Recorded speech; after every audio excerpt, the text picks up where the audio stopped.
Ein Mann beobachtet, wie ein kleiner Junge Holz sammelt. Was dann geschieht, lässt ihn in Tränen ausbrechen.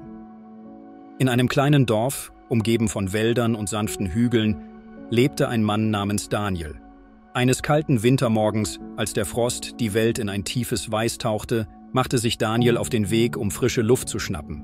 Sein Blick schweifte über die verschneite Landschaft, als er aus der Ferne einen kleinen Jungen bemerkte, der mühsam Holzstücke sammelte. Der Junge, kaum älter als 7 Jahre, war in kaputter Kleidung gehüllt. Seine kleinen Finger waren rot und steif vor Kälte. Aber sein Eifer zeugte von einer unbändigen Entschlossenheit. Daniel konnte nicht anders, als dem Jungen zu folgen, während er beobachtete, wie er mühsam das Holz auf seiner kleinen Schulter stapelte. Schweigend und unauffällig verfolgte Daniel den Jungen durch den Wald, bis sie schließlich an einer kleinen kaputten Hütte ankamen. Der Junge öffnete leise die Tür, und Daniel sah das Innere, das von einem schwachen Feuerschein erhellt wurde. In der Hütte saß eine ältere Frau, in Decken gehüllt, mit einem schwachen Lächeln auf dem Gesicht.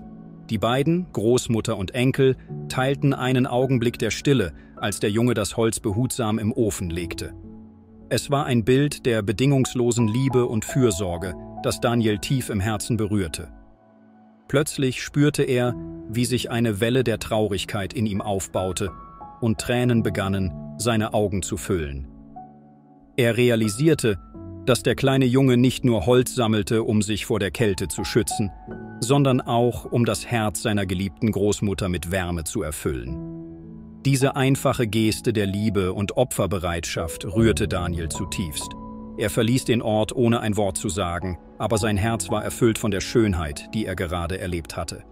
In dieser winterlichen Stille erkannte Daniel, dass wahre Größe oft in den kleinen, unscheinbaren Handlungen des Lebens liegt, die von Liebe und Hingabe getragen werden. Und während er seinen Weg fortsetzte, trug er die Erinnerung an den kleinen Jungen und seine Großmutter tief in seinem Herzen.